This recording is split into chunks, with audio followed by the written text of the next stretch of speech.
വീട്ടിൽ വാപ്പിയോ ഉമ്മയോ നിസ്കരിക്കാൻ തുടങ്ങിക്കഴിഞ്ഞാൽ ഇതാണ് കേട്ടോ മെയിൻ പരിപാടി. എല്ലാം അടുത്ത് കൂടും. ഇതാണ് നമ്മുടെ ലല്ലു വാവ. ലല്ലു ആണെങ്കിൽ അടുത്ത് ഉരുമ്മി വാപ്പയുടെ കയ്യിലൊക്കെ ഇങ്ങനെ ചൊറിഞ്ഞ് മാന്തിയൊക്കെ ഇങ്ങനെ നിൽക്കുക. അപ്പോഴാണ് ഞാൻ വീഡിയോ പിടിക്കാൻ വേണ്ടിയിട്ട് അങ്ങോട്ട് ചെന്നത് കേട്ടോ. അപ്പോൾ എപ്പോഴും നിസ്കരിക്കുമ്പോൾ മാറ്റി വിട്ടിട്ട് കാര്യമില്ല, അപ്പം തന്നെ വീണ്ടും കയറും. ചില സമയത്ത് ഡോർ അടച്ചിട്ടിട്ടാണ് ഇവർ നിസ്കരിക്കണത്.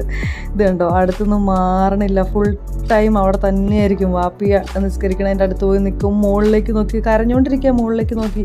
പിന്നെ ഈ മുസല്ലയിൽ തന്നെ ഇങ്ങനെ ഇരിക്കും. പിന്നെ നിസ്കരിക്കാനായിട്ട് മുസല്ല വിരിച്ചു കഴിഞ്ഞാൽ അതിൻ്റെ ഫ്രണ്ടിൽ വന്ന് ആ നടുക്ക് കയറി കിടക്കും അങ്ങോട്ട്. അതിന് കിടക്കാൻ വേണ്ടി വിരിച്ച പോലെ. ഇതുണ്ടോ, കയ്യിലിട്ടിട്ട് ഇങ്ങനെ ചൊറിയണു, കാലിലിട്ടിട്ട് ഇങ്ങനെ മാന്തണു, ഇങ്ങനത്തെ ഓരോ പരിപാടിയാണ് നിസ്കരിക്കാതെ നിന്ന് കഴിഞ്ഞാൽ. ഉണ്ടോ. ഇനി ഇതാണ് പരിപാടി, മുഖത്തേക്ക് നോക്കി ഇങ്ങനെ ഇരിക്കും. മുഖത്തേക്ക് നോക്കി ഇങ്ങനെ വാപ്പി നിസ്കരിക്കാൻ സുജൂദിൽ വരാൻ വേണ്ടിയിട്ട് ഇങ്ങനെ നിൽക്കും.